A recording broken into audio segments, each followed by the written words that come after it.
Another week has rolled by, and it's time to welcome you to Clearview, our public enlightenment program. This week, we are treating the issue of the plight of people with disabilities, and also take a trip to Okomo community of Edo State, where a chieftaincy dispute that requires urgent attention is brewing.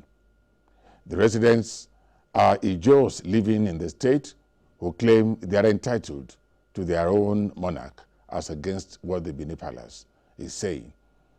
We'll clear that view. But first, we'll be joining our correspondent, Ogom Ezedimbu, as she commemorates the World Disability Day, which is marked globally on December 3 of every year.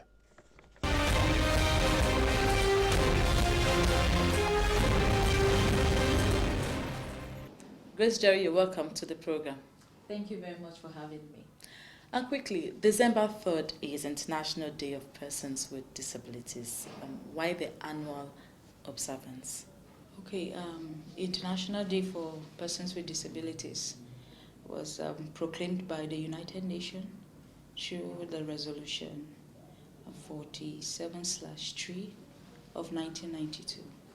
And this day is, special because it allows to speak up on the rights and the well-being of people with disabilities, and to also create awareness around on situations around their social, economic, political, and cultural life of people with disabilities. This year's theme talks about transformation towards sustainable and resilient society for all.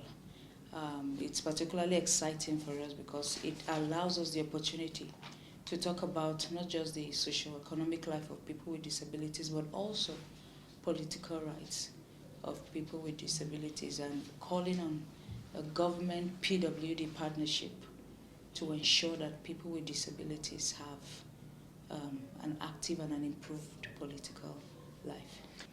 And since the creation of the Disability Day, has it been able to meet the objectives?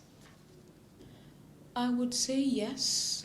It's interesting because before now, the world celebrates different days. There's International Day for the women, there's youth, there's children, and coming up with a day that talks about people with disabilities for us is huge too, because like you and I know, people with disabilities represent the most forgotten, voiceless, faceless, marginalized group of people. And in Nigeria alone, we're looking at about 27.3 million Nigerians with disabilities. So imagine that we don't even have a day that is set aside, to remember them and to create awareness around their issues. We would know that wouldn't go well for our community.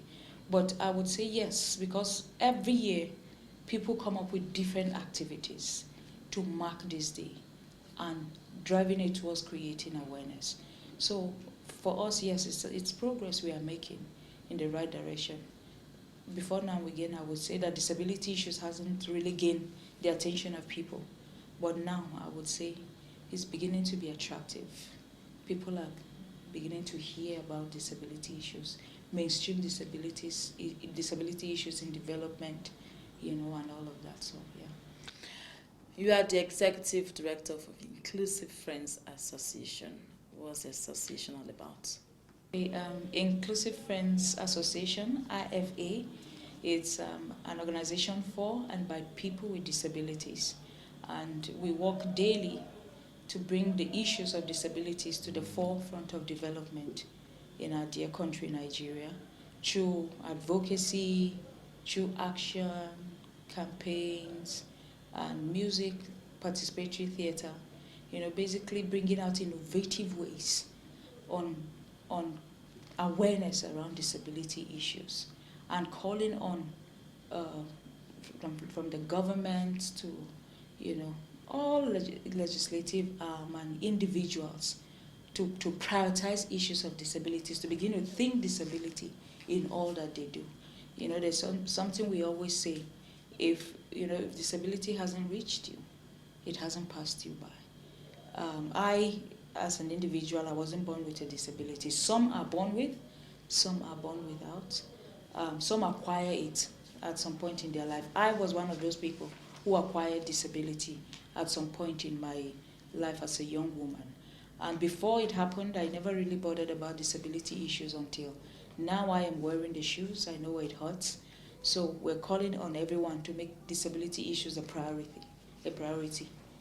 Don't wait until it happens to you or someone close to you before you begin to think access and inclusion. So yeah, we work in the area of governance and democracy, water, sanitation and hygiene, peace building, and all of that. But basically ensuring that we bring the issues of disability to the forefront of development in Nigeria. Well, you have been talking about issues surrounding disabilities in Nigeria. What are these issues? Okay, we're looking at environmental architectural barriers. We're looking at attitudinal barriers. When I talk about environmental and architectural barriers, when we look at our buildings, our public buildings, our individual homes, are they designed, are they built in such a way that people on wheelchairs can come in freely, and without being assisted? Talking about buildings where there are steps and there are no ramps. We're looking at public buildings, and we have a lot of them in this country. In fact, from the Aso Rock to all the major offices to individual homes, you would notice that there are places you will go to on a wheelchair you can't access, except someone comes to help lift your chair into it. We're looking at attitudinal barrier, the perception of people, how they view people with disabilities. Is it the disability first before the individual? You would see people look at someone on a wheelchair and the first thing that comes to your mind is cripple. You don't identify that person first or that individual as a person first before his or her disability. So attitudinal barrier is one of those situations which we are trying to curb. And in terms of employment, education, sports, political life, people with disabilities need to be captured in all of this process. So that those are the barriers we're trying to remove to ensure that there is inclusive approach to education. Now, from your own assessment, has the government been able to attend to these issues? I will talk about the present government. For the first time in the history of Nigeria, we have a government who have appointed a person with disability as a senior special advisor to the president on disability matters. And for us, this is very, very interesting because we have a government now that is beginning to think inclusion, think disability. In terms of the disability bill, we are still advocating, we are still pushing, we are still lobbying, drawing the attention of the key people. Because without a disability bill in our country, Nigeria, people with disabilities is still a struggle. What we do daily, we're trying to, take the issues piecemeal by piecemeal to get to that destination, which is the signing into law of that disability bill. So right now we are calling on, the executive, both on the Senate and the House, to harmonize that bill, because right now what we hear is that there are two versions of that bill. How can it be harmonized as quick as possible and then be passed for our president? Because the question we ask ourselves daily is this the president? Is this the administration? Is this the government that would finally sign that law, sign that bill into law, and not just signing and leaving it on the shelf, but become actionable, begin to implement what is in that bill? So we won't stop advocating, we won't stop talking about it, but we hope this is that government that will sign a disability bill into law. All right, let's talk about Access Nigeria. Access Nigeria, one of our latest campaign, and it's Access Nigeria Disability Votes Matter campaign. And what we seek to achieve with the Access Nigeria is to improve participation of people with disabilities in Nigeria's electoral and political process. by way of ensuring that there's access to polling unit, access to electoral materials, access to voter education, and all. Like I mentioned earlier, you're talking about 27.3 million Nigerians with disabilities. And the question is, do they have, their place in Nigeria's electoral process? And the gaps, we have noticed a lot of gaps.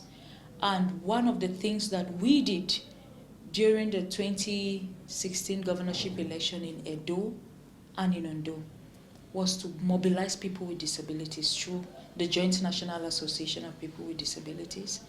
We trained them as observers on what to do when they get to each polling unit, 18 local governments in Edo, 18 in Anambra, to go and basically observe, document, and report what they have seen at each of these polling units. Talking about from the polling unit layout, from the outside to the inside, the placement of the ballot boxes, the placement of the voting cubicles and how it's designed, if there were sign language interpreters on ground for the hearing impaired people, if there are ramps, that leads all the way to the corridor for those on the wheelchair, if we had braille ballots for those that are visually impaired. And the findings were huge. The barriers are enormous, And we put together the first time data in Nigeria, in sub-Saharan Africa, an observation carried out by people with disabilities themselves. So we put together the data or the findings on how polling units what we did was a representative random sampling of the polling units of Edo and Inondo. And what we did was to look out for these barriers that are in place. And they documented, they reported, and we put together this data. And what we used was the parallel voter tabulation, which is done through coded text messaging. So with that, you cannot even miss anything. And the reason we did that is to have an evidence-based advocacy to INEC, to the National Assembly, to the National Orientation Agency, and all electoral stakeholders to say, this is evidence-based. We didn't just come up with these figures. These are people with disabilities who have gone to the field and have put together this data. And in that report, which is the Disability Votes Matter report, in this report it captures the data, the findings, and the recommendations to these electoral stakeholders and say, we have done the first work of observing these challenges. Now, what can we begin to work together to put in place to ensure that there's improved participation? 2018 election is coming in Ekiti and Osun, and then the general election 2019. What can we begin to put in place? Ensuring that people with disabilities have improved participation. And on the 5th of October 2017, we launched this report. And this is the first of its kind so far.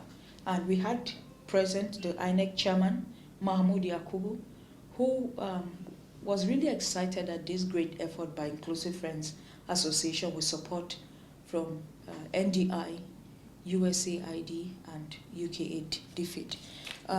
So on the spot, he made commitments to ensure that there are sign language interpreters posted, especially during the collation and the announcing of results of election.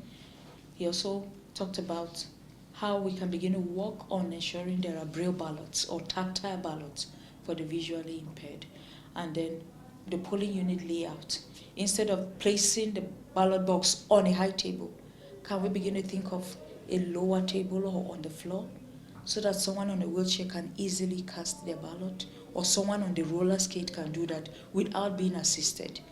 Can we talk about, placing even the voting cubicle on the ground or designing it in a way that someone on a wheelchair can wheel in freely to cast their secret ballot?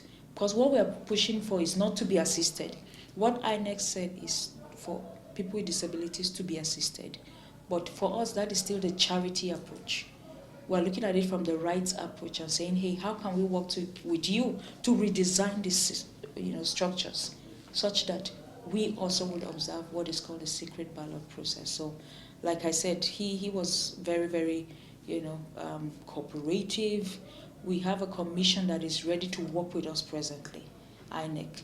And it was evident during the Anambra governorship election because we were there on the field. And what we did was to mobilize people with disabilities to go out en masse and vote. One of the things that they promised us to do, INEC promised us to do, was to begin to gather data of people with disabilities, disaggregated by types of disabilities. And this would help in the future of election to know this is the number of those that are visually impaired, this is the number of those that are hearing impaired, this is the number of those who are physically challenged, this is the number of albinos, and the rest of that. And that data on the form EC40H, the Anambra election would be the first time we would effectively put that data, that form to use. So we mobilize people with disabilities to go out en masse and vote and to make sure their data is captured. So that as INEC is gathering the data, the disability community also will begin to have that data and know the number of people with disabilities in each of these states. And evidence, yes, INEC ensured that in 99% of the polling units had the form EC40H. And they have started gathering data of people with disabilities through that. And one of the things they also kept, as a promise was ensuring that there were sign language interpreters on the day of the collation and the announcing of the result of the Anambra Decide, which for us was very exciting because we gave them short-term recommendations, mid-term recommendation, and the long-term recommendation. And the short-term recommendation was that of the form EC40H to be put to use by gathering data, ensuring there are sign language interpreters, and they did that. What about the RAMs and the cubicle? Did you find out that? Okay, on the interim, no, because on our short-term goal, we are saying, because this data was put together just this year, 2017, and it was few months to the Anambra elections. So we are saying, on the short term, this is what you can do. We weren't even pushing for the cubicles designed in accessible ways for those on wheelchair. What we pushed for was that can these cubicles be placed on a flat surface instead of on a corridor of a school or any kind of public building? Can you put the ballot box instead of the high table? Can you put it at a lower place where people? And yes, they actually did that. Because in some of the polling units that we went to observe, the ballot box some were on a flat surface, some were on a very, very low table, and some of the voting cubicles were actually on a flat ground. So we commend INEC for not just listening, but ensuring that there is improved participation. And for the first time, part of the data we gathered from PVT through our partner organization, YAIGA, in each of these 21 polling units in Anambra, local government in Anambra, and all the 4,000 plus polling units, we had at least 4 people with disabilities that went out to vote. So for us, that is improved participation. 2018 is around the corner, 2019 is around the corner. I want you to talk to your friends, I want you to talk to the Nigerian government. What is expected of them? Okay, one of the things that we pushed for INEC, for the National Assembly, first to ensure that not just the form EC40H now, but the ongoing registration. How can people with, we're calling on all people with disabilities to make sure first they are registered voters.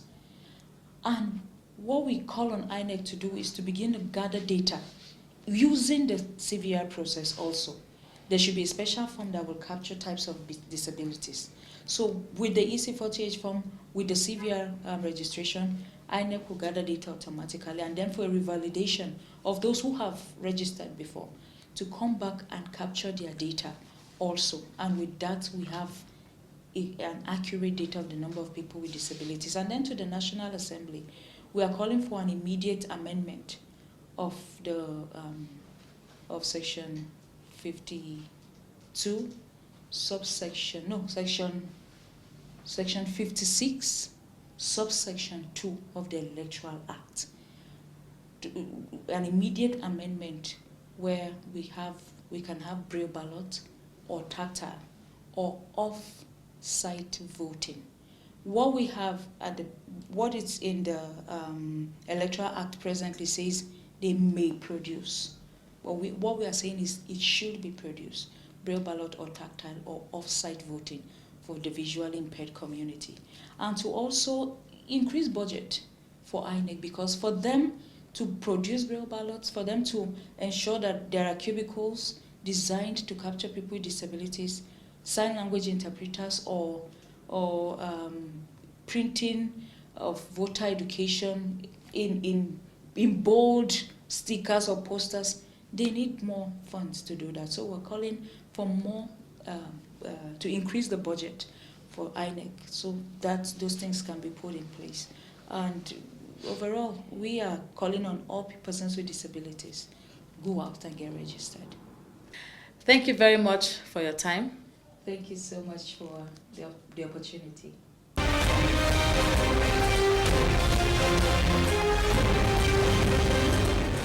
The residents of common communities of Edo State have restated that the area situated in Ovia Southwest local government area is part of their kingdom.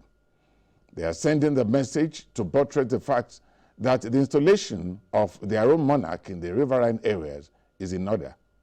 A spokesman for the community, Sunday Ajele, says the Ijos and not the Benis own the Okomu land and as such has the right to install their own traditional ruler. Our monarch is not under the Benin Traditional Council and therefore should be accorded all the rights of a first-class monarch like all his counterparts in the Ijaw nation and Nigeria. The Okomu people of Edo State are Ijos and not Benin people of Edo State and therefore should be let alone. The Okomu are the aborigines of the land from time immemorial. It will be a serious aberration on the heights of cultural and traditional sacrilege for the Benin to overlord the Okomu people.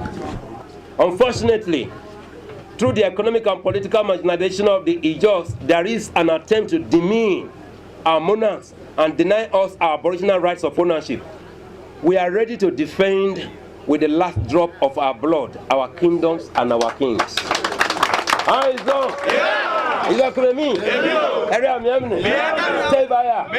Successive governments of Edo State and the Oba of Benin have orchestrated clandestine moves to legislate on traditional institutions matters with a view to subjugate and to coerce the Ijaw cunningly and forcefully and thereby reducing them into second-class citizens. The Ijos of Okomu, Olodiama, Egbema, Foropa, and Gbaran in Edo State are not at war with the Benis of Edo State. This should be noted, but don't dare us. We hereby, on behalf of the Traditional Council of Okomu Kingdom, under the watch of the Kalasuo in Council, enjoin both the Edo State and the federal government of Nigeria to accord the Ijos of Edo State their economic and political freedom. Other community leaders also say that Ijos in Okomu, Lodiama, Ekpema, and other Ijaw communities are peace-loving and not at war with the Benis. All that has been said here, we affirm it in totality. The Ijaw people are not settlers in Edo State. The Ijaw people are indigenous and owners of the lands that they occupy in Edo State. So we are in total solidarity with them. And let me also make this point, that any threat or attack on Ijaw people in Edo State is an attack on the entire Ijaw nation in Nigeria. So we want to warn and advise the government of Edo State to behave like a government and not an extension of the Oba Palace. The Ijaw nation has the capacity to defend their people anywhere in Nigeria. Our ancestors have owned this land for centuries. And our ancestors were having relationship with the Edo people, with Benin people. Benin people live on land. They don't even know anything about water. Yet they are claiming that they own water. How can you own something you don't know anything about? So we are saying to the Edo people, Edo government, and the Edo monarchy to please stay where they are. Let Ijaw people own their land and utilize their land and derive that God-given rights of theirs. The Ijo Apoy owns Okomu. They've owned it for centuries, and they will continue to own it. Anybody who thinks he can take it away from them is kidding. They're therefore appealing to the states and federal government to prevail on the Benin monarch and its subjects to stop attacking Okomu, Ikoro, and all other Ijo communities of the state. Here on Clearview, we are already contacting the palace of the Oba of Benin for more reactions. And that's how we end it this week on Clearview.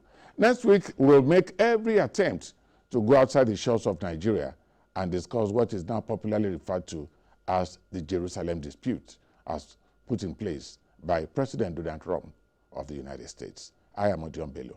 Bye for now.